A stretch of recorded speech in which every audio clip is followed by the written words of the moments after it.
नमस्कार दोस्तों, आपका स्वागत है हमारे चैनल स्कॉलर पल्स में। आज हम स्टार्ट करने वाले हैं रिन्यूएबल एनर्जी रिसोर्सेज का यूनिट वन स्टार्ट करने वाले हैं रिन्यूएबल एनर्जी रिसोर्सेज का। एकटिव के अकॉर्डिंग जो रिन्यूएबल एनर्जी रिसोर्सेज जो RER भी कहते हैं उसे, तो इसका जो कोड है वो है KOE 074। और ये जो होता है हमारा नहीं, फोर्थ ईयर का ही है। सेवन सेमेस्टर का सब्जेक्ट है फोर्थ ईयर का। रिन्यूएबल एनर्जी रिसोर्सेज KOE 074 इसका सब्जेक्ट कोड होता है एकटिव के अकॉर्डिंग। आप हमारा टेलीग्राम चैनल भी ज्वाइन कर सकते हैं, स्कॉलर पल्स, इसका लिंक ये है। तो आज हम जो यूनिट 1 स्टार्ट करेंगे रिन्यूएबल एनर्जी रिसोर्सेज की। इसका जो यूनिट 1 का जो नाम है वो है इसमें इंट्रोडक्शन एंड सोलर सेल्स। तो इसमें हम जैसे conventional and non conventional energy resources के बारे में पढ़ेंगे और सोलर सेल्स के बारे में पढ़ेंगे। तो इसका नाम भी ये इंट्रोडक्शन एंड सोलर सेल्स। और जो आपका जो रिन्यूएबल एनर्जी रिसोर्सेज सब्जेक्ट है ये भी इसी के बेसिस पर है, जो कि बहुत ईजी है, काफ़ी ईजी है। तो जो हम टॉपिक इसमें कवर करेंगे, जो टॉपिक कवर करेंगे वो फर्स्ट नंबर पे हमारा कन्वेंशनल एनर्जी सोर्सेज, उसके एडवांटेजेस, डिसएडवांटेजेस और उसके एग्जांपल्स क्या हैं कन्वेंशनल एनर्जी सोर्सेज के। सेकंड नंबर पे है हमारा नॉन कन्वेंशनल एनर्जी रिसोर्सेज, उसके एडवांटेजेस, डिसएडवांटेजेस और एग्जांपल। और जो हमारा थर्ड नंबर पे आता है वो हमारा आता है बायोमास, कि बायोमास के बारे में पढ़ेंगे। बायोमास क्या होता है, उसके मेरिट्स क्या होते हैं, उसके डीमेरिट्स, एडवांटेजेस और उसके डिसएडवांटेजेस क्या होते हैं, वो पढ़ेंगे इसमें हम। ठीक है। एंड फोर्थ नंबर पे आता है हमारा हाइड्रो एनर्जी क्या होती है, उसके मेरिट्स, उसके डीमेरिट्स, जियोथर्मल एनर्जी, उसके मेरिट्स और जियोथर्मल एनर्जी के डीमेरिट्स पढ़ेंगे। एंड सिक्स्थ नंबर पे आता है हमारा कि हाइड्रोजन एनर्जी क्या होती है, उसके बारे में पढ़ेंगे। विंड एनर्जी पढ़ेंगे। और फिर ये इम्पोर्टेंट क्वेश्चन है आपका एट्थ नंबर का, mechanism of photo conduction in photovoltaic cell, PV cell, photovoltaic cell, इसके बारे में पढ़ेंगे। मैकेनिज्म ऑफ, इसका ये डेरिवेशन है, तो इसका हम डेरिवेशन भी करेंगे क्या होता है। नाइन्थ नंबर पे सोलर सेल्स के बारे में पढ़ेंगे। ठीक है। और SPV मॉड्यूल के बारे में पढ़ेंगे। सोलर फोटोवोल्टाइक मॉड्यूल क्या होता है, SPV module, solar photovoltaic module. Solar array, cell array के बारे में पढ़ेंगे। सोलर एरेज क्या होती हैं, सोलर सेल एरेज एक ही बात होती है। और फिर एप्लीकेशन ऑफ फोटोवोल्टाइक सिस्टम क्या होता है, लास्ट में एप्लीकेशन ऑफ फोटोवोल्टाइक सिस्टम क्या होता है उसके बारे में पढ़ेंगे। तो स्टार्ट करते हैं यूनिट 1 रिन्यूएबल एनर्जी रिसोर्सेज का, KOE 074 according to the active, जिसका यूनिट 1 का नाम है introduction and solar cells. Start करते हैं। सबसे पहले पढ़ते हैं कन्वेंशनल एनर्जी रिसोर्सेज क्या होता है। Conventional energy sources, conventional energy sources को हम नॉन रिन्यूएबल एनर्जी रिसोर्सेज भी कहते हैं। Conventional energy sources also called non renewable energy sources. इसकी डेफिनेशन क्या है, these are the sources of energy which are exhaustible, that is can't be used to produce energy again and again। जो conventional energy sources होते हैं वो exhaustible होते हैं, मतलब वो बार बार एनर्जी प्रोड्यूस नहीं करेंगे।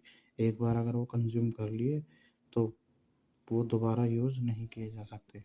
तो ये कह रहा है कि कन्वेंशनल एनर्जी सोर्सेज वो एनर्जी सोर्सेज होते हैं जो कि एग्जॉस्टिबल होते हैं, जो कि यूज़ नहीं कर सकते दोबारा अगेन एंड अगेन एनर्जी को प्रोड्यूस करने के लिए। ठीक है। कोल हो गया हमारा, नेचुरल गैस हो गया, पेट्रोलियम। तो और ये रहे एग्जांपल, ये रहे इसके, कोल हो गया, नेचुरल गैसेस हो गई, CNG वगैरह जो होती है, LPG भी होती है, शायद LPG भी होती है। पेट्रोलियम प्रोडक्ट्स हो गए, पेट्रोलियम प्रोडक्ट, डीजल वगैरह जो होता है ये सब आ जाते हैं इसमें। अब इसके एडवांटेज क्या होते हैं, इसकी एफिशिएंट होता है बहुत, एफिशिएंसी इसकी हाई होती है, और इसका जो प्रोडक्शन एक्सपेंसेस जो होते हैं वो लो होते हैं। मतलब एक तरह से इसे जो प्रोडक्शन में या ये सब बनाने में, ये सब एक्सट्रैक्ट करने में जो खर्चे लगते हैं वो कम होता है, तो प्रोडक्शन एक्सपेंसेस इसके लो होते हैं। डिसएडवांटेज इसका है, जो नॉन रिन्यूएबल एनर्जी सोर्सेज होती हैं वो एनवायरमेंटल फ्रेंडली नहीं होती, ग्लोबल वार्मिंग के लिए रिस्पॉन्सिबल होती हैं, ठीक है, ग्रीन हाउस इफेक्ट के लिए रिस्पॉन्सिबल होती हैं। तो ये इन्वायरमेंटल फ्रेंडली नहीं होती, ये एनवायरमेंट को अफेक्ट करती हैं नेगेटिवली, और ये मतलब हमेशा के लिए नहीं रहती, ये डिप्लीट भी हो जाती हैं, ये डिप्लीट होती हैं, हो जाएंगी या कुछ हो गई हैं, वो हमेशा रहने वाली चीज़ नहीं होती। हमेशा रहने वाली सोर्सेज नहीं है कन्वेंशनल एनर्जी सोर्सेज।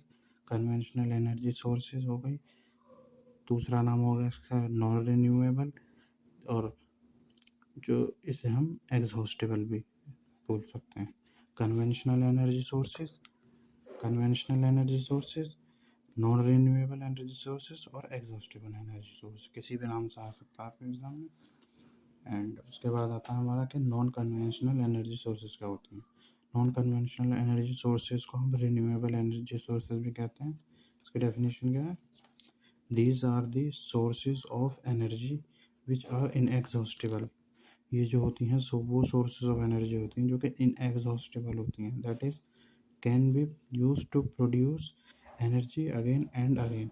इनका हम बार बार यूज़ कर सकते हैं एनर्जी को दोबारा प्रोड्यूस करने के लिए, जैसे कि हमारी जो सनलाइट होती है, सनलाइट जो होती है हमारी, sunlight sunlight inexhaustible source of energy कहलाती है, एबिडेंट अमाउंट में प्रेजेंट होती है।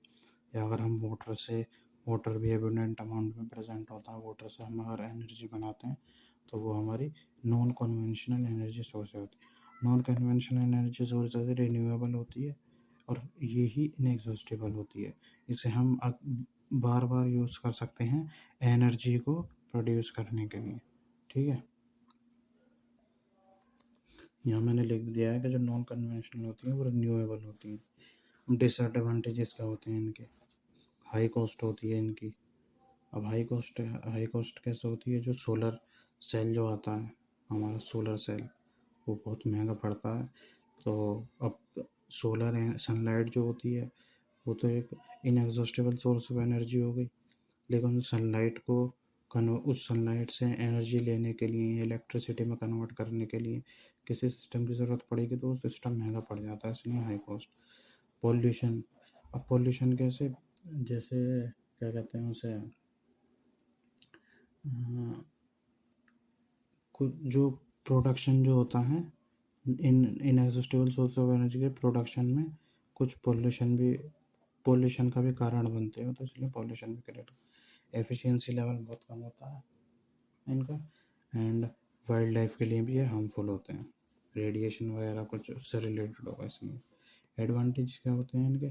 एनवायरमेंटल फ्रेंडली होते हैं कहीं ना कहीं एज़ कम्पेयर टू दी जो हमारी इन एग्जॉस्टेबल सोर्स ऑफ एनर्जी होती है, कोल हो गई, पेट्रोल वगैरह हो गया, इसके कंपैरिजन में अगर हम देखा जाए तो ये एनवायरमेंटल फ्रेंडली होती है, क्योंकि ये एनवायरमेंटल को बहुत नेग्लिजिबल अमाउंट में हार्म करती हैं। ऐसा तो नहीं है 0% करेंगे, लेकिन बहुत नेग्लिजिबल अमाउंट में एनवायरनमेंट को हार्म करती हैं। इनएग्जॉस्टेबल होती हैं, जो कि इसका नाम ही इनएग्जॉस्टेबल सोर्स ऑफ एनर्जी है, कभी ना ख़त्म होने वाली, हमेशा रहने वाली, एब्यूडेंट अमाउंट में जो प्रेजेंट होती है, ठीक है। अब अगला हमारा आता है fossil fuels as a conventional energy sources. अब इसमें हमारा क्या क्या आ जाता है? इसमें हमारा एक तो कोल एनर्जी आ जाएगा, एक तो एक कन्वेंशनल सोर्स, कन्वेंशनल कौन सी होती है? Inexhaustible, sorry exhaustible, exhaustible.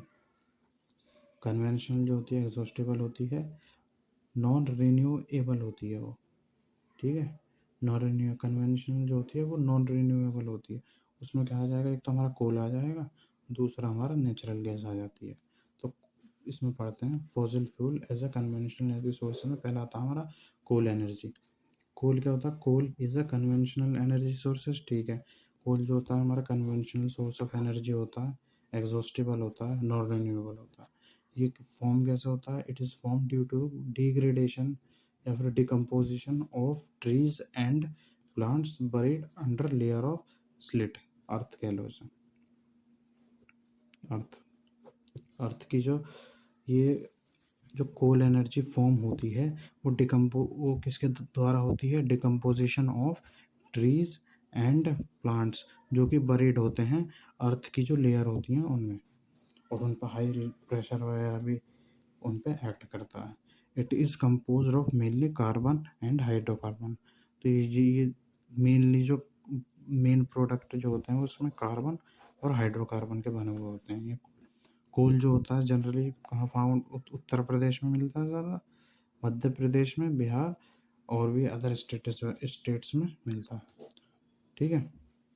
कोल एनर्जी, आपको कोल का यूज़ क्या होता है? यूजेस ऑफ कोल, एक मिनट, यूजेस ऑफ कोल क्या होता है? Coal is use to generate electricity. अब कोल जो यूज़ करा जाता है इलेक्ट्रिसिटी जनरेट करने के लिए, जो कंबशन चैम्बर वगैरह होते हैं उनमें यूज़ करा जाता है। जो वाटर वगैरह होता है थर्मल पावर प्लांट में, कोल के द्वारा उसे उस पानी को भाप में कन्वर्ट करा जाता है कोल को जला के।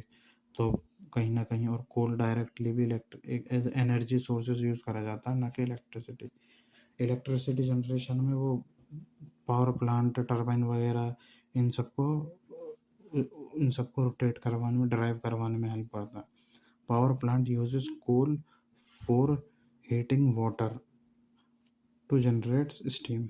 जो पावर प्लांट होते हैं कोल को यूज़ करते हैं पानी को हीट करने के लिए, जिससे कि स्टीम जनरेट होता है, which runs turbines to generate electricity. और जो स्टीम जो होता है वो रन्स करता है टर्बाइंस को, जो पावर प्लांट में लगे रहते हैं, जिससे कि इलेक्ट्रिसिटी जनरेट होती है।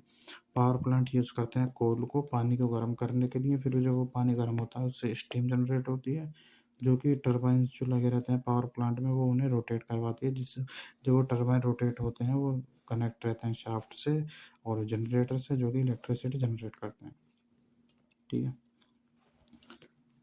वेरियस इंडस्ट्री, नेक्स्ट पॉइंट है, various industries are use to heat obtained from coal in making plastics, cables, fibre. और अदर इंडस्ट्रीज वगैरह होती हैं जो कि हीट हीट को ऑब्टेन करती हैं। कोयला जलाया, कोयले से हीट ऑब्टेन करी, अब उससे क्या करते हैं? प्लास्टिक बनाते हैं, केबल बनाते हैं, फाइबर वगैरह एट्सेट्रा, ये सब बनाते हैं। अब आता है नेक्स्ट पॉइंट क्या है हमारा? Coal is heated in furnace to make coke which is use to melt iron for making steel. जो कोल होता है वो हीट करा जाता है फर्नेस में, जो बड़े बड़े भट्टियाँ होती हैं जिसमें क्या कहते हैं, चूड़ी वगैरह भी बनती हैं शायद, पॉट्स वगैरह बनते हैं, मटके घड़े घड़े जो होते हैं, या और जो कुछ फर्नेस ऐसी होती हैं लोहे वगैरह को पिघलाती हैं आयरन को पिघलाने के लिए, जो भट्टियाँ सी जो होती हैं, आपको पता होगा फर्नेस भट्टी तो ही होती है। तो coal is heated in furnace to make coke बनता है, कोल को हीट करा फर्नेस में, कोक बनाया, उसको यूज़ करते हैं आयरन को मेल्ट करने के लिए, और उस आयरन को मेल्ट करके उससे क्या करते हैं? स्टील बनाते हैं, ठीक है। अब जो कोल एनर्जी होती है उसके एनवायरमेंटल प्रॉब्लम्स क्या क्या हो सकते हैं? तो फर्स्ट पहला पॉइंट क्या होगा इसमें? Due to combustion of coal. जब कोल का कंबशन होगा, कोल जब हीट होगा, तो गर्म होगा कोल, तो कार्बन डाइऑक्साइड CO2 प्रोड्यूस होगी, जो कि रेस्पॉन्सिबल होती है ग्लोबल वार्मिंग के लिए। कोल का कंबशन हुआ, कार्बन डाइऑक्साइड रिलीज होगी, उसमें से और भी हार्मफुल गैसेस रिलीज होती हैं, मेनली CO2 रिलीज होगी, which is produce which is responsible for causing global warming. Green house global warming होगी तो ग्रीन हाउस इफेक्ट होगा, टेम्परेचर बढ़ेगा अर्थ का, वो भी हार्मफुल है। Coal is also produce sulphur dioxide. Sulphur dioxide produce करता है कोल, जब उसका कंबशन होता है, उसे जलाते हैं, जो कि एसिड रेन के लिए रिस्पॉन्सिबल होता है। सल्फर डाइऑक्साइड रिस्पॉन्सिबल होता है एसिड रेन के लिए, जो और सल्फर डाइऑक्साइड जो रिलीज होता है वो कोल के कंबशन से में भी होता है, और भी अदर से सोर्सेज होती हैं सल्फर डाइऑक्साइड के प्रोड्यूस होने के लिए, लेकिन कोल एनर्जी में कोल जब कंबशन होता है तो उसमें से सल्फर डाइऑक्साइड भी निकलता है, जो कि एसिड रेन का कारण बनता है। अब जो हमारा सेकंड नंबर का टॉपिक है इसमें कन्वेंशनल सोर्सेज, एनर्जी सोर्सेज में, वो हमारा आता है नेचुरल गैस। नेचुरल गैस क्या होता है? It it is formed by decomposition of dead animals and plants buried under the earth.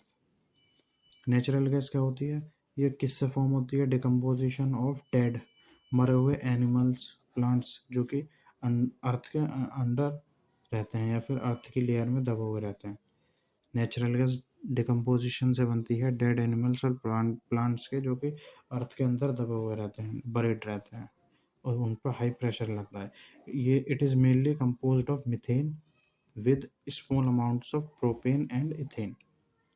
जो नेचुरल गैस होती है वो कंटेन्स करती है मेनली, जो मेन मेन प्रोडक्ट होता है अप्रॉक्स 70-75% के आसपास जो होता है वो मीथेन होता है, CH4, और उसमें कुछ अमाउंट प्रोपेन का भी होता है और इथेन का भी होता है। ठीक है। Natural gas is the cleanest fossil fuel. Natural gas है तो फॉसिल फ्यूल, लेकिन वो कंसिडर करी जाती है cleanest fossil fuel, as a cleanest fossil fuel consider करी जाती है नेचुरल गैस, क्योंकि जहाँ तक उससे पॉल्यूशन बहुत कंपैरेटिवली कोल के कंपैरिजन में बहुत कम होता है। अब नेक्स्ट हमारा इसमें यूजेस क्या होते हैं इसके, application uses of natural gas. It is used in the thermal power plants for generating electricity. Thermal power plants में यूज़ करा जाता है इलेक्ट्रिसिटी को जनरेट करने के लिए, वही पानी को स्टीम में कन्वर्ट करने के लिए ये नेचुरल गैस का इन सब का यूज़ करा जाता है। मेनली वाटर हीट करा जाता है थर्मल पावर प्लांट्स में। तो हो गया। It is used as a domestic and industrial fuel. एक डोमेस्टिक फ्यूल भी यूज़ करा जाता है जो घर में LPG होती है, और एज ए इंडस्ट्रियल फ्यूल भी यूज़ करा जाता है। अब इसके एडवांटेजेस क्या होते हैं? Natural gas has a high calorific value. Natural gas की जो कैलोरीफिक वैल्यू होती है वो बहुत हाई होती है, और जब ये बर्न होती है बिना किसी स्मोक के, स्मोक नहीं निकलता इसमें से, घर में भी देखा होगा आपने। Natural gas has a high calorific value and it Burns without any smoke. Second point क्या है इसमें? It can be easily transported through pipelines. Pipeline के थ्रू जो गैस वगैरह होती है, LPG CNG वगैरह जो होती है, वो इजीली ट्रांसफ़र की जा सकती है पाइपलाइंस के थ्रू। अब आता है हमारा various sources of non conventional energy. ठीक है। अब इसमें पहले क्या आता है? Solar energy. इम्पोर्टेंट है आपके एग्जाम पॉइंट ऑफ व्यू से यूनिट 1 के लिए। ठीक है। सोलर एनर्जी, सोलर एनर्जी क्या होती है? ये क्लीन होती है, चीप होती है, सस्ती होती है, एविडेंटली बहुत लार्ज अमाउंट में अवेलेबल होती है, और ये एक रिन्यूएबल एनर्जी सोर्सेज होती है। It is clean, cheap and evidently available renewable energy. Next point क्या था? Most important of non conventional source of energy, because it is non polluting and therefore helps in decreasing the green house effect. ये जो होती है most important non conventional sources of energy होती है। क्यों क्यों होती है? एक तो ये नॉन पॉल्यूटिंग होती है। Solar energy pollution comparatively negligible होता है, बहुत कम होता ही नहीं है। नॉन पॉल्यूटिंग होती है, जिसकी अब नॉन पॉल्यूटिंग होती है तो कहीं ना कहीं ये ग्रीन हाउस इफेक्ट को भी कम करने में हेल्प करती है, क्योंकि हम और जो सोर्सेज ऑफ एनर्जी हैं जो कि एनवायरनमेंट के लिए हार्मफुल होती हैं, उनके बजाय हम सोलर एनर्जी का यूज़ कर सकते हैं, जो कि ग्रीन हाउस इफेक्ट को भी एलिमिनेट करने में, उसे मिटिगेट करने में हेल्प करेगी। ठीक है।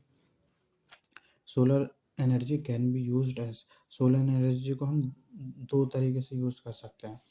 पहला क्या होता है? A by direct conversion to a fuel by photosynthesis. जो ये फर्स्ट वाला होता है ये सिर्फ प्लांट्स कर सकते हैं, ओनली प्लांट्स।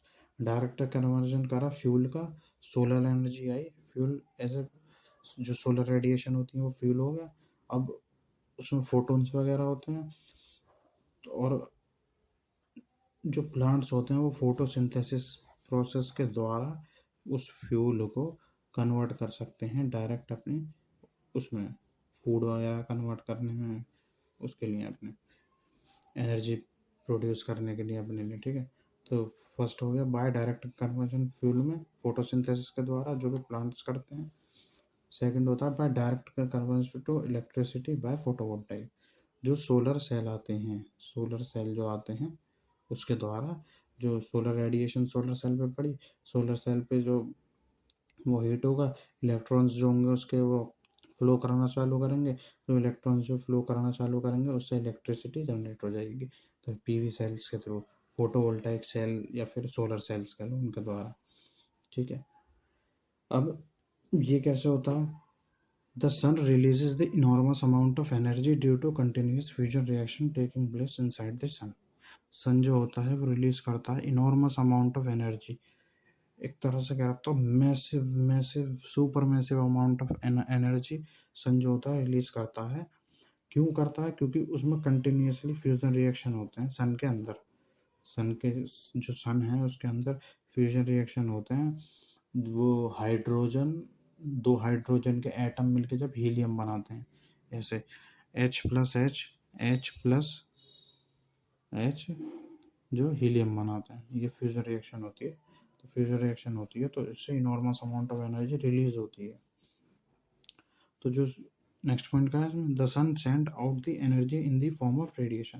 तो जो सन जो होता है वो जो एनर्जी होती है सन की फ्यूजन रिएक्शन के द्वारा जो निकलती है, वो सन जो होता है वो उस एनर्जी को रेडिएशंस की फॉर्म में अर्थ पे भेजता है।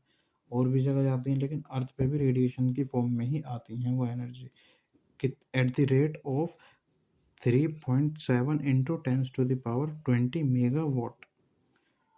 इतने रेट से आती हैं एनर्जी, और ये बहुत ज़्यादा एनर्जी है। However energy intercepted bye earth is about, जो अर्थ के द्वारा इंटरसेप्ट कर दी जाती है एनर्जी वो इतनी होती है ऑलमोस्ट। इसकी जो एनर्जी सन के द्वारा रिलीज की जाती है ना अर्थ पे, उसका ऑलमोस्ट ये आधा हो जाता है। आधा 3.7 × 10⁻20 मेगावाट का आधा कर दो तो इतना ही आता है, 1.85 × 10⁻11 मेगावाट ऑलमोस्ट। अब क्या होता है? This energy is available is several times more than all the energy produced and consumed in the world। सन से जो एनर्जी रिलीज होती है या जो सन से एनर्जी अर्थ पे आती है वो उसका अमाउंट इतना होता है कि उनसे इतना अमाउंट होता है कि जितनी भी अर्थ पे एनर्जी या जितनी भी अर्थ पे एनर्जी प्रोड्यूस होती हैं या कंज्यूम होती हैं उनको मिला दिया जाए तो तब भी वो सन की एनर्जी से कम ही बैठेंगी, इतनी एनर्जी सन रिलीज करता है। तो वही कह रहा है कि जो एनर्जी अवेलेबल होती है सन के द्वारा वो सेवरल टाइम बहुत मोर देन होती है, ज़्यादा होती है जो एनर्जी प्रोड्यूस और कंज्यूम्ड होती है वर्ल्ड में। इतनी एनर्जी सन अकेला रिलीज कर देता है। अब मेरिट और डीमेरिट क्या होते हैं सोलर एनर्जी के? मेरिट मतलब एडवांटेजेस, डीमेरिट डिसएडवांटेजेस। मेरिट्स में क्या आता है? Reduce electric bill, electric bill reduce कर देता है। ठीक है, चीपर पावर सोर्स है, इन्वायरमेंटल फ्रेंडली होता है और एनर्जी इंडिपेंडेंस होता है। ठीक है, डीमेरिट्स क्या हो जाता है? सोलर इक्विपमेंट फेल होंगे to work in nights, rainy days और क्लाउडी डेज में। जो सोलर इक्विपमेंट जैसे क्या कहते हैं, सोलर सेल जो होता है वो जब बादल बादल छाए होंगे तब काम नहीं करेगा, रात में काम नहीं करेगा, बारिश वगैरह आ रही है तब काम नहीं करेगा। तो ये इसका डिसएडवांटेजेस होता है। इनिशियल कॉस्ट हाई होती है, जो सोलर सेल आता है वो महंगा आता है। Some amount of pollution during manufacture transport and installation. Manufacture के दौरान जब वो मैन्युफैक्चर होता है इक्विपमेंट ट्रांसपोर्ट होता है और इंस्टॉल होता है तो उस टाइम पे भी some amount of energy pollution produce हो जाता है। अब हमारा अगला टॉपिक आता है बायोमास। बायोमास क्या होता है? Green plants trap solar energy through the process of photosynthesis and convert it into organic matter. This organic matter is known as biomass. जो ग्रीन प्लांट्स होते हैं, प्लांट्स जो होते हैं वो ट्रैप कर लेते हैं, कैद कर लेते हैं सोलर एनर्जी को फोटोसिंथेसिस प्रोसेस के थ्रू। और उस जो सोलर एनर्जी वो ट्रैप करते हैं फोटोसिंथेसिस के थ्रू, उसको कन्वर्ट कर देते हैं ऑर्गेनिक मैटर में, क्योंकि वो उसे डिकम्पोज करते हैं, उसे डिग्रेड करने लगते हैं उस एनर्जी को। तो जो वो जो ऑर्गेनिक मैटर जो प्रोड्यूस होता है ना, वही बायोमास होता है। प्लांट ने सोलर एनर्जी ली, खाना वगैरह बनाना चालू कर दिया अपना, डिकम्पोज करने लगे उस एनर्जी को। अब डिकम्पोज करने के बाद जो ऑर्गेनिक मैटर जो कह सकते हो, जो बाय प्रोडक्ट जो होगा, जो ऑर्गेनिक मैटर जो फॉर्म होगा, वो कन्वर्ट कर देते हैं उसमें, उस एनर्जी को ऑर्गेनिक मैटर में कन्वर्ट कर देते हैं अपनी एनर्जी कंज्यूम करने के बाद। तो जो ऑर्गेनिक मैटर जो प्रोड्यूस होता है फोटोसिंथेसिस के द्वारा कन्वर्टर के करने के बाद, उसी बायोमास कहते हैं। वुड हो गया, चारकोल हो गया, ठीक है, एग्रीकल्चरल वेस्ट हो गया, प्रोड्यूसेस दी बायो एनर्जी। ये जो वुड हो गया, चारकोल, एग्रीकल्चर वेस्ट प्रोड्यूस करते हैं बायो एनर्जी को। आफ्टर कैसे बर्निंग करने के बाद में वो बायो एनर्जी प्रोड्यूस होगी इनके, ठीक है। एंड काव डंग हो गया, ठीक है, गार्बेज हो गया, डिकम्पोज करे जाते हैं ऑब्टेन करने के लिए एनर्जी को। काव डंग, गार्बेज और decompose to obtain the energy, ठीक है। क्या था, ड्राई एनिमल डंग और कैटल डंग। कैटल डंग होता है जो मवेशी आवारा जानवर वगैरह होते हैं, ये मैंने हिंदी में लिख रखा है यहाँ पे। कैटल डंग, कैटल मवेशी जो होते हैं, are use directly as a fuel in rural areas, but is produces smoke and has low efficiency of burning, ठीक है। अब ये कह रहा है जैसे ड्राइड एनिमल डंग हो गया, उपले वगैरह बना देते हैं, कहीं कंडे बोलते हैं, कहीं उपले बोलते हैं, गाय के भैंस के गोबर से वो directly as a fuel use करे जाते हैं रूरल एरियाज़ में, गांव वगैरह हो गए या जो कस्बे टाइप के जो हो गए हो जाते हैं, ठीक है। रूरल एरियाज जो होते हैं वहाँ पे directly as a fuel use कर लिया जाता है जो ड्राइड, जो सूखा जो उपले वगैरह बनते हैं, जो काव डंग के वगैरह बनता है, काव डंग केक वगैरह जो बनाते हैं वो। बट क्या होता है, वो स्मोक प्रोड्यूस करता है, बहुत ज़्यादा धुआं प्रोड्यूस करता है जब वो बर्न होता है, और उसकी एफिशिएंसी जो होती है बर्निंग की वो भी कम होती है, इसलिए वो धुआं निकालता है, क्योंकि उसकी एफिशिएंसी ऑफ बर्निंग वो लो होती है। मेरिट्स और डिमेरिट्स क्या होते हैं इसके, रिलायबल होता है, एविडेंटली अवेलेबल होता है, कार्बन न्यूट्रल होता है, और वेस्ट को रिड्यूस करने का, वेस्ट रिडक्शन। और इसके डिमेरिट डिसएडवांटेजेस क्या हो गए, इस requires space, green house gas emission, ठीक है, एनवायरमेंटल इम्पैक्ट होता है और इनएफिशिएंट होता है। स्पेस चाहिए उसके स्टोर वगैरह करने के लिए, ग्रीन हाउस गैस निकलेगी, वो CO2 वगैरह निकलेगा, सल्फर डाइऑक्साइड निकलेगी, जब वो बर्न होगा एनवायरमेंटल इम्पैक्ट उस पर पहुँचेगा ही पहुँचेगा उससे, क्योंकि ग्लोबल वार्मिंग करेगा वो। नेक्स्ट आता है हमारा हाइड्रो एनर्जी। हाइड्रो एनर्जी क्या होती है, ये it is renewable energy source, ये एक रिन्यूएबल एनर्जी सोर्स होती है which is use to generate electricity, जो कि हमें इलेक्ट्रिसिटी जनरेट करने में हेल्प करती है, ये यूज़ करी जाती है, ठीक है। Hydro power is obtain from water flow और falling water from a height, ठीक है। अब हाइड्रो पावर कैसे ऑब्टेन होती है हमें, कैसे ऑब्टेन होती है, जो वाटर होता है हम उसे फ्लो कराते हैं ग्रेविटेशनल फोर्स के थ्रू, या फिर एक डैम बना दिया, अब डैम से पानी छोड़ा, नीचे टरबाइन लगा दिया, अब वो एक हाइट पे है वाटर, अब एक हाइट से वाटर फॉल हो रहा है, वो सीधे टरबाइन पे जाके वो इलेक्ट्रिसिटी जनरेट करवा देगा। तो वही कह रहा है, falling water from a height, एक हाइट से वाटर को फॉल कराया जाएगा और जिसके थ्रू टरबाइंस वगैरह रोटेट कराए जाते हैं और इलेक्ट्रिसिटी को जनरेट करवाया जाता है। Water stored behind dam and at a height has a lot of potential energy which is converted into mechanical and electrical energy.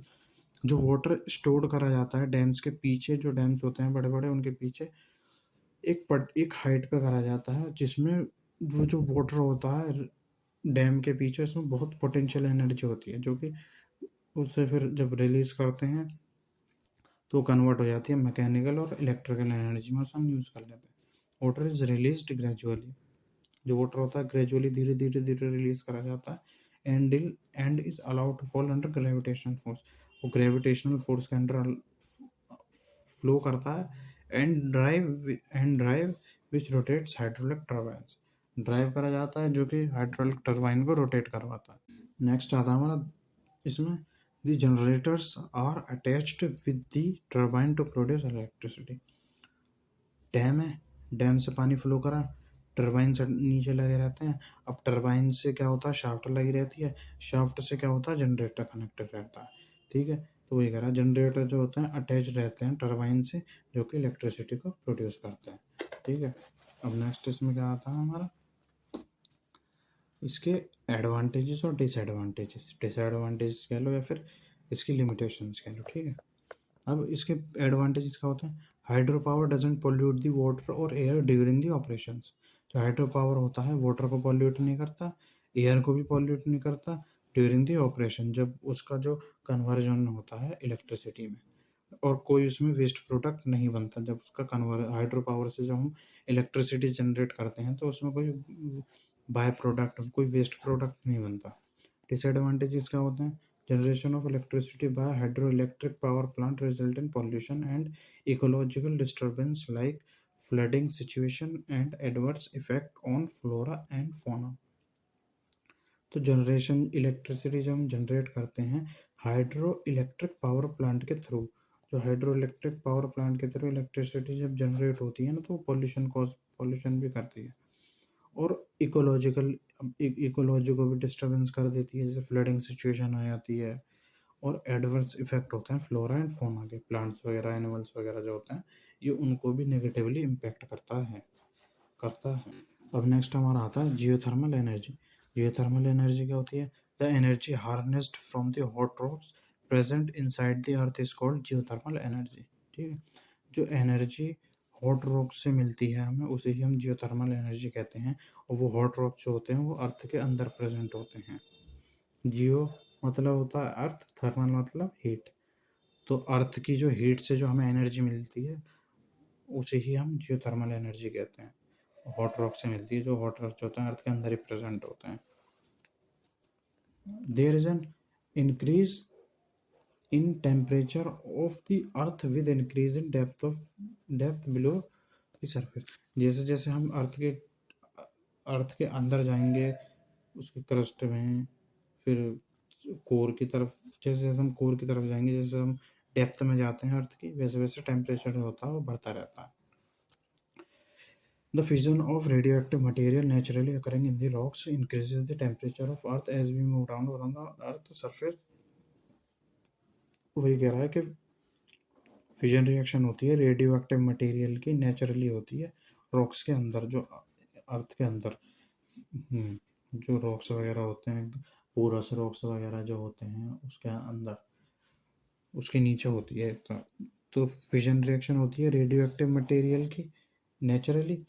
ठीक है, जैसे जैसे उसमें हम जाते हैं, जिस अर्थ की डेप्थ में जाते हैं, जैसे जैसे उससे क्या होगा, रेडियो एक्टिव मटेरियल का डिके होता है तो उससे टेम्परेचर इंक्रीज होता है, जैसे जैसे हम अर्थ के सरफेस के नीचे आते हैं। तो ये क्या, हॉल्ट मोल्टन रॉक्स जो होती हैं उसे हम मैग्मा कहते हैं, प्रेजेंट होता है अर्थ के कोर में। दिस कॉजेज वॉल्केनिक एक्शन, इससे ये वॉल्केनिक एक्शन को कॉज करता है, जो ज्वालामुखी वगैरह जो फटते हैं उसी की बात कर रहे हैं। This hot steam is use to operate turbines and to generate electricity. तो अर्थ जो अर्थ के अंदर जो हॉट रॉक्स वगैरह होते हैं, जो उससे क्या होता है, स्टीम्स वगैरह गरम गरम बहुत हाई एनर्जी रिलीज होती है, या वोल्केनिक वगैरह जो वोल्केनोज वगैरह फटते हैं उससे, तो इन सब चीज़ों का बहुत चीज़ें होती हैं, उससे क्या करते हैं, एनर्जी को प्रोड्यूस कर सकते हैं। अब मेरिट्स और लिमिटेशन, या मेरिट्स और डीमेरिट्स कह सकते हो, एडवांटेज और डिसएडवांटेजेस क्या होता है। सबसे पहले ये जो होती है चीप होती है, cheap and clean source of energy. ठीक है, चीप और क्लीन सोर्स ऑफ एनर्जी होती है। Geothermal power plants requires little hard area. जो जियोथर्मल पावर प्लांट्स होते हैं वो बहुत कम एरिया लेते हैं, लेकिन जो जियोथर्मल पावर प्लांट जो होते हैं वो रिमोट एरिया पे ही लगते हैं, जो हॉट स्पॉट पॉइंट होते हैं जहाँ से एनर्जी रिलीज होती है अर्थ के अर्थ के उसमें वो पोर्स वगैरह हो जाते हैं, क्रैक वगैरह हो जाते हैं बहुत बड़े बड़े, वहाँ से कहीं से ऑयल निकलता है, कहीं से क्या कहते हैं प्रेशर की फॉर्म में एनर्जी निकलती है, हॉट रॉक्स की, हॉट मैग्मा वगैरह के इनकी फॉर्म में एनर्जी निकलती है। तो ये जो होते हैं जियोथर्मल पावर प्लांट्स जो होते हैं एरिया भी कम लेते हैं, पर हॉटस्पॉट पॉइंट्स पे ही लगते हैं, जहाँ पे एनर्जी ना मिलती है, कहीं नहीं, कहीं भी नहीं लगा देंगे, जहाँ एनर्जी मिलेंगी वहीं लगाते हैं। लिमिटेशंस क्या होती हैं? Air pollution result in case of release of gases like H2S, hydrogen sulphide, ammonia, NH3 present in steam waste. Air pollution का कारण बनता है जिससे H2S और NH3 वगैरह गैसेस निकलती हैं। Noise pollution results from drilling operation, तो ड्रिलिंग वगैरह करते हैं इसमें अर्थ के जो पोर्स जो रॉक्स वगैरह होते हैं उसमें छेद वगैरह करते हैं, उससे उससे क्या होता है हीट वगैरह बाहर निकालते हैं, फ्यूल्स वगैरह निकालते हैं, एनर्जी को बाहर निकालते हैं, तो वो क्या होता है ड्रिलिंग ऑपरेशन होता है तो नॉइस पोल्यूशन कॉज करता है।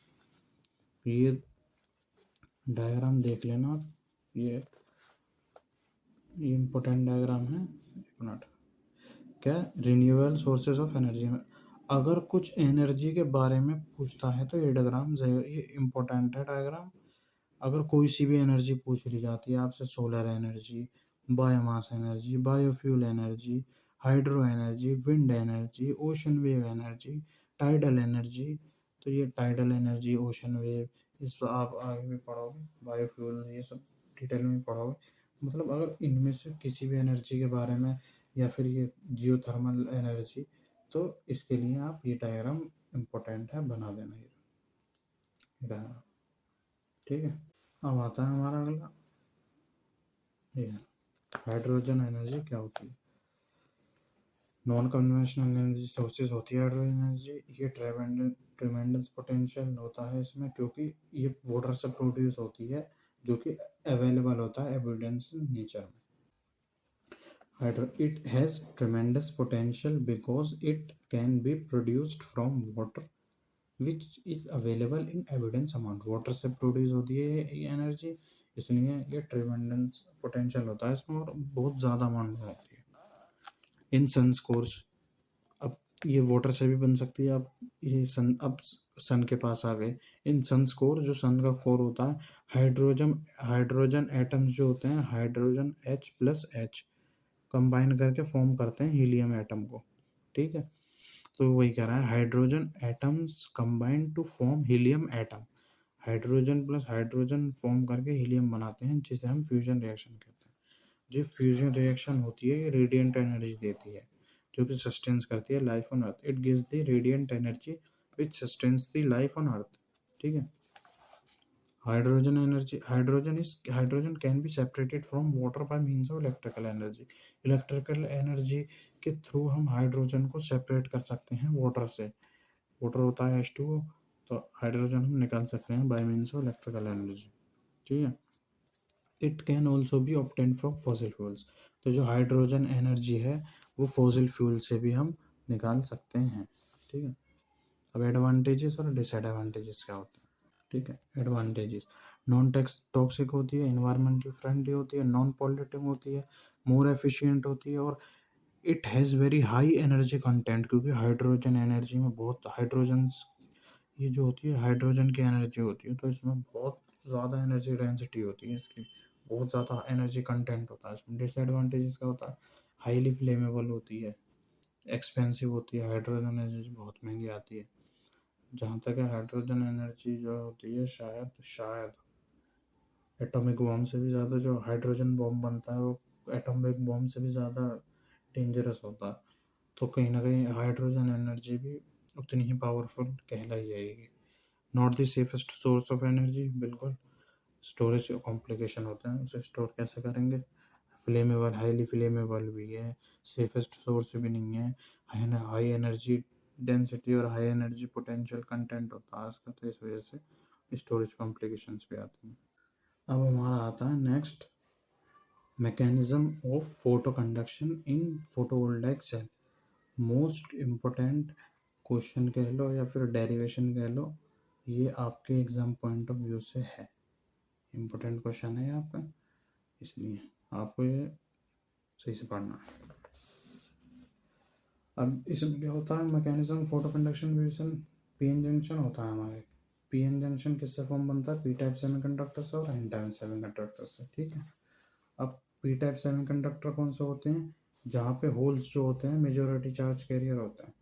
और जो एन टाइप सेमीकंडक्टर जो होते हैं वो क्या होते हैं, जहाँ पे क्या कहते हैं, जो ये इलेक्ट्रॉन्स जो होते हैं ये मेजॉरिटी चार्ज कैरियर होते हैं। इसका देख लीजिए, ये क्या है, बोरोन है, बोरोन और सिलिकॉन, ठीक है। अब बोरोन के कितने वो हो गए, 1 2 3 इलेक्ट्रॉन, इसके कितने हैं, 1 2 3 4। अब क्या करा इसने, एक तो इसके साथ बॉन्ड बनाया, एक इसके साथ बॉन्ड बनाया, इसने इसके साथ बॉन्ड बना लिया। अब एक तो इसके बॉन्ड इलेक्ट्रॉन ले रहा, अब इसका एक पॉजिटिव रहेगा, अब इसके एक इलेक्ट्रॉन नहीं है, तो यहाँ क्या आ गया, पॉजिटिव चार्ज आ गया, या इसे ही होल्स कहते हैं। तो होल्स जो होते हैं ये ट्राइवेलेंट कहलाता है, होल जहाँ पे मेजॉरिटी चार्ज करे होते हैं पी टाइप में। एन टाइप में, एन टाइप में जो होता है वो इलेक्ट्रॉन्स नेगेटिव चार्ज कैरियर होता है, क्योंकि इसमें एक जो इलेक्ट्रॉन जो होता है वो बच जाता है, और उसे हम पेंटावेलेंट कहते हैं, ठीक है। ये डायग्राम है, ये रहा डायग्राम। अब देखिएगा एक मिनट, ये डायग्राम हो गया इसका मैकेनिक पीवी कंडक्शन का, पीवी सेल्स का, ठीक है। ये क्या होता है, ऊपर की जो होती है इसे कहते हैं करंट कलेक्शन ग्रिड। ये जो होती है ये पूरी इधर, ये करंट कलेक्शन ग्रिड हो गई, ये एन रीजन हो गया। अब इसके नीचे पी रीजन होता है, और जो ये नीचे का जो होता है इसे हम बेस मटेरियल कहते हैं। इसकी जो थिकनेस होती है 300 माइक्रोमीटर होती है, एन रीजन की जो होती है 0.2 माइक्रोमीटर होती है। अब जो ये एक साइड जो होती है इसकी वो कनेक्टेड रहती है नेगेटिव कॉन्टैक्ट से, और दूसरी साइड जो होती है, मतलब एन रीजन जो होता है वो नेगेटिवली कनेक्टेड रहता है, और जो पी रीजन जो होता है वो पॉजिटिवली। इलेक्ट्रॉन्स जो होता है वो यहाँ से फ्लो करता है, यहाँ रेजिस्टेंस लगा रहता है, लोड। और जब यहाँ से इलेक्ट्रॉन्स जब फ्लो करते हैं ना, तो यहाँ एक डिफ्यूजन लेयर बन जाती है, ये डिफ्यूजन लेयर, तो इसे हम ये डिफ्यूजन लेयर कहते हैं, ठीक है। अब इसमें होता क्या है, अब इसकी प्रिंसिपल वर्किंग जो भी कुछ आना आपको यही कहानी लिख के आनी है। इन पीएन जंक्शन, पीएन जंक्शन में क्या होता है, आफ्टर दी फोटोन्स, जो फोटोन्स कौन से होते हैं, जो सनलाइट होती है, सनलाइट के पार्टिकल्स होते हैं, एब्जॉर्ब कर लिए जाते हैं, ठीक है। The free electrons from N side will tend to flow to the P side, and the holes of P side will tend to flow to the N side. Solar radiation I, जो ऊपर की जो layer, ऊपर की जो layer होती है current collection grid उस पर पड़ती है, और जो जो करंट कलेक्शन ग्रिड जो होती है वो उसे सनलाइट को एब्जॉर्व कर लेती है, तो उससे क्या होती है, वो हीट होने लगती है। तो जो, और एन रीजन भी जो होता है वो करंट कलेक्शन ग्रिड के पे ही लगा रहता है, ऊपर ही रहता है। तो जो फ्री इलेक्ट्रॉन्स जो रहते हैं एन साइड के, एन रीजन के, वो पी साइड फ्लो करने लगते हैं। और जो पी साइड के जो होल्स रहते हैं, क्योंकि जब इलेक्ट्रॉन्स इसकी तरफ आते हैं एन साइड के, एन साइड से पी साइड की तरफ, तो जो पी साइड के जो होल्स होते हैं वो एन साइड की तरफ चले जाते हैं। अब ये जो पी इलेक्ट्रॉन पी एन से पी की तरफ जा रहे हैं, और होल्स पी से एन साइड की तरफ जा रहे हैं, इससे क्या होता है, डिफ्यूजन क्रिएट होता है। जो डिफ्यूजन होता है ये क्रिएट कर देता है एक इलेक्ट्रिक फील्ड को, ठीक है। हमारा होगा जो डिफ्यूजन जो होता है वो इलेक्ट्रिक फील्ड को क्रिएट कर देता है from N region to P region से। जैसे कि पहले ये आर्सेनिक इलेक्ट्रॉन था, इस पे बोरॉन को दे दिया, बोरॉन पे हो पॉजिटिव, ये होल्स था, पॉजिटिव चार्ज था। और फिर बाद में क्या हुआ, जब डिफ्यूजन लेयर इलेक्ट्रिक फील्ड बन गई, इलेक्ट्रिक फील्ड बन जाती है यहाँ पे, आर्सेनिक पॉजिटिव हो गया, बोरॉन नेगेटिव हो गया। This field will increase until it reaches equilibrium of VE, V equilibrium, sum of V, क्या होता है V equilibrium, क्या होता है, sum of diffusion potential for holes and electron. तो फील्ड जो होती है बढ़ती रहती है जब तक वो इक्विलिब्रियम तक ना पहुंच जाए। If Electrical contacts are made with two semiconductor materials and the contacts are connected through external electrical conductor. Then the free electrons will flow from n-type material through conductor to the p-type material. अब जो electrons थे N side से जा रहे थे P side और जो holes थे पी साइड से एन साइड जा रहे थे, तो इसको इसके जो एफिशिएंट फ्लो के लिए हम एक्सटर्नल इलेक्ट्रिकल कंडक्टर को अटैच कर देते हैं। जो ये होता है, ये जो होता है एक्सटर्नल इलेक्ट्रिकल कंडक्टर होता है, लोड लगा देते हैं। अब इससे क्या होता है, एफिशिएंटली फ्लो होता रहता है। ठीक है, जिससे क्या फ्लो होता रहता है, जो इलेक्ट्रॉन्स होते हैं एन साइड से पी साइड चले जाते हैं, पी साइड के एन साइड। तो जो फ्लो जो होता है, the flow of electrons through external conductor constitutes an electric current which will continue as long as मोर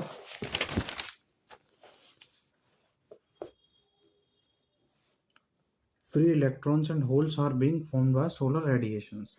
अब इसमें क्या होता है, जो इलेक्ट्रॉन का फ्लो होता है एक्सटर्नल, जो external electric field, external electric field कह रहा हूँ, एक्सटर्नल जो हम सर्किट बना देते हैं, कॉन्स्टेंट बना देते हैं, उसमें क्या होता है, इलेक्ट्रिक करंट आ जाता है, इलेक्ट्रिक करंट जनरेट होता है, क्योंकि उस वो जो सर्किट होता है उसके थ्रू इलेक्ट्रॉन्स पास होते हैं। ये जो होता है ना, देखो ये यहाँ से इलेक्ट्रॉन जा रहे होते हैं, तो यहाँ इलेक्ट्रिक करंट जनरेट हो जाता है। और ये तब तक रहता है जब तक यहाँ से इलेक्ट्रॉन फ्लो करते रहेंगे पी से एन साइड की तरफ और एन से पी साइड की तरफ, सॉरी एन से बी साइड की तरफ, पी से एन साइड की तरफ। तो इलेक्ट्रिक करंट तब तक इस जो सर्किट होता है, जो लोड होता है, तब वहाँ रहता है। ठीक है, तो वही कह रहा है, इलेक्ट्रॉन होल फॉर्म होते रहेंगे सोलर रेडिएशन के द्वारा। कैसे, जितने इलेक्ट्रॉन्स और होल्स फॉर्म होंगे उतने ही वो सर्किट के थ्रू होके वो क्या कहते हैं पास होते रहेंगे। तो जितने टाइम तक वो पास होते रहेंगे उतने ही टाइम तक उसमें इलेक्ट्रिसिटी, वो जो सर्किट होगा जहाँ लोड लग रहा है वहाँ पे इलेक्ट्रिक करंट जनरेट होता रहेगा। तो ये जो होता है, this is the basis of photovoltaic conversion. तो ये जो मैंने आपको अभी डेरिवेशन बताया है, ये ही बेसिस होता है पीवी कन्वर्जन का। फोटोवोल्टाइक कन्वर्जन ऐसे ही होता है, मतलब that is conversion of solar energy to electrical energy. Conversion जो होता है सोलर एनर्जी का, सनलाइट जो होती है उसका इलेक्ट्रिकल एनर्जी में या फिर फोटोवोल्टाइक एनर्जी में, जो कंबशन कह लो या फिर कॉम्बिनेशन कह लो, कॉम्बिनेशन। ठीक है, कॉम्बिनेशन जो होता है N type, N and P type semiconductors का कॉन्स्टिट्यूट करता है, फॉर्म करता है फोटोवोल्टाइक सेल, और उस फोटोवोल्टाइक सेल को हम सोलर सेल भी कहते हैं।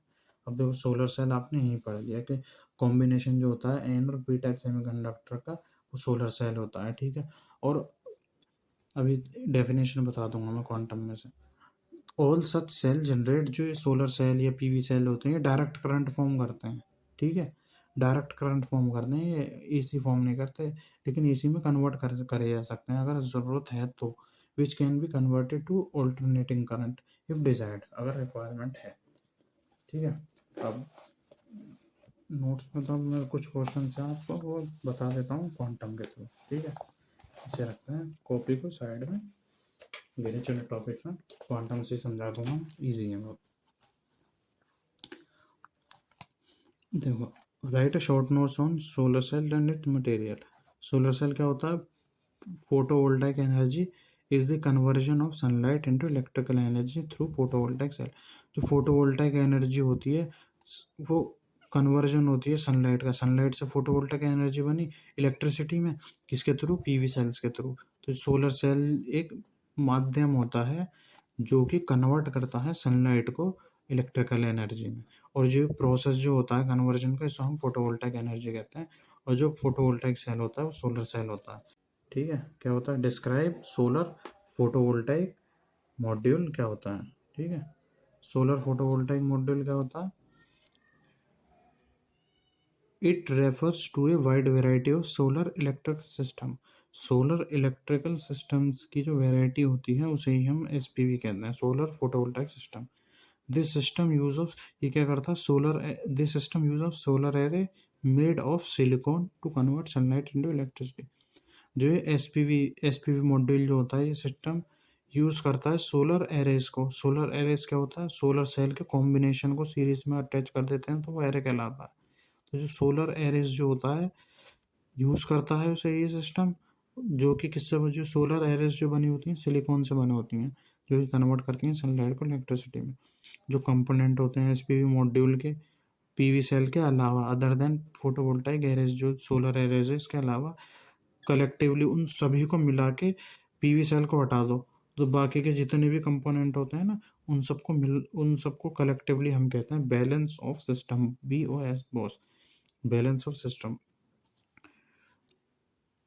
जो कंपोनेंट होंगे पीवी से इसके एसपीवी मॉड्यूल के पीवी एरेज के अलावा, उन सभी को बीओएस कहा जाता है। अब बीओएस में क्या कहा जाता है? स्टोरेज बैटरीज आ जाती है, इलेक्ट्रॉनिक चार्ज आता है, चार्ज कंट्रोलर और इन्वर्टर आ जाता है। ये रहा इसका डायग्राम। पीवी एरेज है, ये पीवी एरेज है, यहाँ से एनर्जी जाती है। चार्ज रेगुलेटर क्या करता है? चार्ज रेगुलेटर मॉनिटर करता है वोल्टेज को और टेम्परेचर को। बैटरी में एनर्जी स्टोर होती है, इन्वर्टर से एसी में कन्वर्ट करा जाता है। अगर डायरेक्ट डीसी में लेना है तो इन्वर्टर के थ्रू ना लें, डायरेक्ट कंज्यूम कर सकते हैं। Storage battery with charge regulator provide करे जाते हैं for backup power supply during periods of cloudy days, during nights. अब बैटरी क्यों यूज़ करते हैं?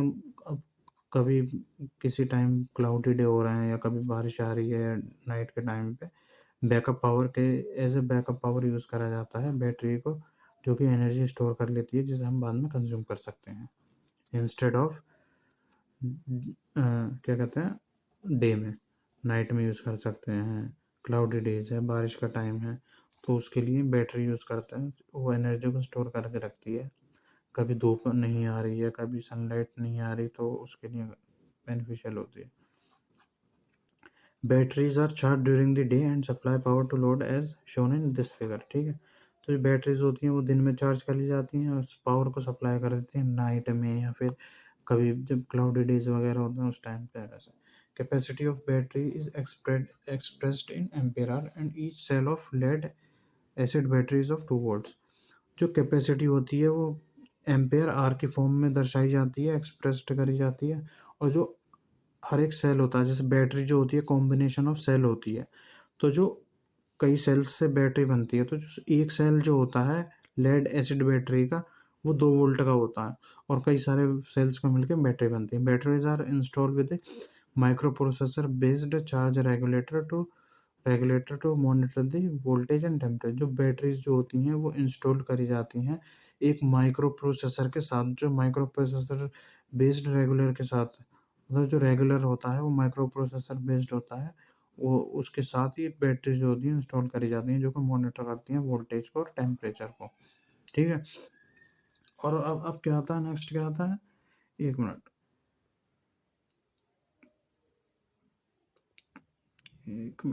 एक मिनट। हाँ, it also regulates the input and output current to eliminate overcharging and excessive discharge।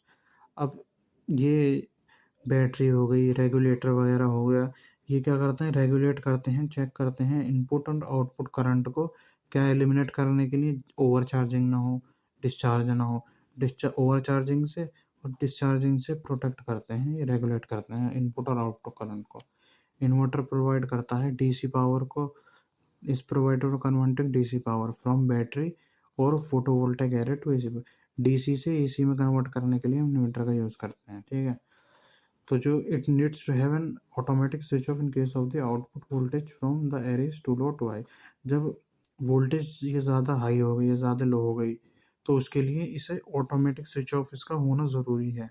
अगर ऑटोमेटिक स्विच ऑफ होगा तो अगर वोल्टेज ज़्यादा हाई आ गई तो वो अपने आप बंद हो जाएगा, या ज़्यादा लो आ गए तो अपने आप बंद हो जाएगा। Inverter is also protected against overloading and short circuit. जो इन्वर्टर होता है वो ओवरलोडिंग से भी प्रोटेक्ट करता है और शॉर्ट सर्किट से भी प्रोटेक्ट करता है। ठीक है, अब हमारा ये लास्ट टॉपिक है इस यूनिट का, what are the applications of photovoltaic system. या फिर इस तरीके से भी आ सकता है, write about solar cell, it materials and application. इक्विटी द्वारा 15-16 में आया ये क्वेश्चन, 7.5 मार्क्स का, अब तो 10 मार्क्स का ही आता होगा, ये 7 मार्क्स का आता होगा शायद। सोलर सेल और मटेरियल ये तो मैंने आपको पढ़ा दिया। एप्लीकेशन क्या है, सबसे पहला आता है solar street light, first application. Second होता है home lightning system, home lightning system, water pumping system third one is, and fourth one is solar vehicles. ठीक है, अब सोलर स्ट्रीट लाइट क्या होती है, अब ठीक है, इसमें देखो, it comprises of compact fluorescent lamp. इसमें क्या होता है, कॉम्पैक्ट कॉम्पैक्ट फ्लोरोसेंट लैम्प होती है, ठीक है, ये रही। 235 वोट सोलर एरेज, दो 35-35 वोट के सोलर एरेज होते हैं, and 80 ampere are tubular cell battery यहाँ होती है। 80 एम्पेयर आर की एक ट्यूबुलर फॉर्म की बैटरी होती है, ठीक है, ये इसका डायग्राम है, देख लेना आप। ठीक है, सेकंड आता है हमारा होम लाइटिंग सिस्टम। ये these are the most popular solar PV units typically design to work with 2 light point 20 point. ये जो होती है most popular solar photovoltaic unit होती हैं, ये डिज़ाइन करी जाती हैं 2 बल्ब जलाने के लिए और एक टीवी पॉइंट के लिए। When necessary, a small DC fan can also be run from the system. अगर ज़रूरत है, नेसेसिटी है, तो एक स्मॉल छोटा डायरेक्ट फैन, डीसी फैन, इससे भी हम रन करा सकते हैं होम लाइटिंग सिस्टम में। The water pumping system another important application होता है पीवी सिस्टम का, ठीक है। ये सिस्टम मेनली एम्प्लॉयड होता है रूरल एरियाज में, एग्रीकल्चर एप्लीकेशन के लिए, जहाँ पे पावर जो है इजीली अवेलेबल नहीं होती, and not also economically feasible, ठीक है। These systems are mainly employed in rural areas for agriculture application where power is not available easily and economically. Rural areas में लगाते हैं, ज़्यादातर एग्रीकल्चर पर्पस के लिए लगाते हैं, क्योंकि जो रूरल एरियाज होते हैं वो पावर इजीली अवेलेबल नहीं होती और इकोनॉमिकली भी नहीं होती। फार्मर यूज़ करते हैं 1800 वॉट फोटोवोल्टाइक एरे, जो कि ऑपरेट करता है 2 हॉर्स पावर की डीसी मोटर पंप को, मोटर पंप के सेट को। Farmers use an 1800 watt PV arrays to operate a 2 horsepower DC motor pump set, ठीक है। It can give water discharge for 140,000 litre per day from a depth up to 7 metre, which is sufficient to irrigate 5 से 8 एकड़ of land holding several crops. तो खेती बाड़ी के लिए ही इसमें, जैसे इरिगेशन वगैरह के लिए हम यूज़ कर सकते हैं ये पंपिंग सिस्टम का। लास्ट आता है हमारा solar vehicles. Solar photovoltaic system are also used in solar vehicles like solar cars, tractors etcetera. जो सोलर फोटो पीवी सिस्टम जो होते हैं वो सोलर व्हीकल्स में यूज़ करे जाते हैं। सोलर व्हीकल्स में क्या होगा, कार हो गई, सोलर कार्स, ट्रैक्टर्स हो गए, but solar vehicles are not used on commercial level. Commercial level पे नहीं यूज होते अनटिल नाउ, अभी तक नहीं होते। जैसे ट्रक वगैरह, इलेक्ट्रिक ट्रक बहुत रेयर ही देखो, रेयर होती ही नहीं है जहाँ तक है। इंडिया में तो शायद हमारे है ही नहीं शायद इलेक्ट्रिक ट्रक, क्योंकि उसका लोड भी हाई होता है, तो रिक्वायरमेंट ऑफ बैटरीज भी ज़्यादा होगी, तो वो research and development is continuously trying to increase the efficiency of solar vehicles and to make it commercially workable. बहुत R&D हो रहे हैं कंटिन्यूसली, जिससे वो, और जो रिसर्च एंड डेवलपमेंट जो हो रही है वो कंटिन्यूसली, लोग जो अथॉरिटीज़ हैं वो जो सोलर व्हीकल है उसकी एफिशिएंसी को बढ़ाने का प्रयास कर रहे हैं, और जो कमर्शियल लेवल पे भी उसे वर्केबल बनाने का प्रयास कर रहे हैं कि ट्रक्स वगैरह में भी यूज़ हो सके, ठीक है। तो इसी के साथ ही हमारे जो यूनिट 1 है, यूनिट 1 है वो कंप्लीट होती है। और आप इस वीडियो को ज़्यादा से ज़्यादा शेयर करें, और हमारे जो चैनल है उसे सब्सक्राइब कर दें, प्लीज़ सब्सक्राइब करें, ठीक। और हमारा टेलीग्राम जो चैनल है उसको भी आप ज्वाइन कर सकते हैं। और इसी के साथ हमारे जो रिन्यूएबल एनर्जी रिसोर्स के यूनिट 1 है वो कम। और मैं इस यूनिट के आपको इम्पोर्टेंट क्वेश्चन भी बता दूंगा, इम्पोर्टेंट क्वेश्चन कौन कौन से हैं इस यूनिट के, तो आप उन इम्पोर्टेंट क्वेश्चन को भी पढ़ लेना। वैसे तो जो इम्पोर्टेंट क्वेश्चन हैं वो या जो इम्पोर्टेंट टॉपिक हैं वो मैंने आपको इसी यूनिट में पढ़ा दिए हैं। जो मेन मेन इम्पोर्टेंट था वो मैंने आपको पढ़ा दिया है। तो थैंक यू वेरी मच। तो हम मिलते हैं आपसे नेक्स्ट वीडियो में या फिर किसी अगले लेक्चर में मिलेंगे। तब तक के लिए टेक केयर। Thank you.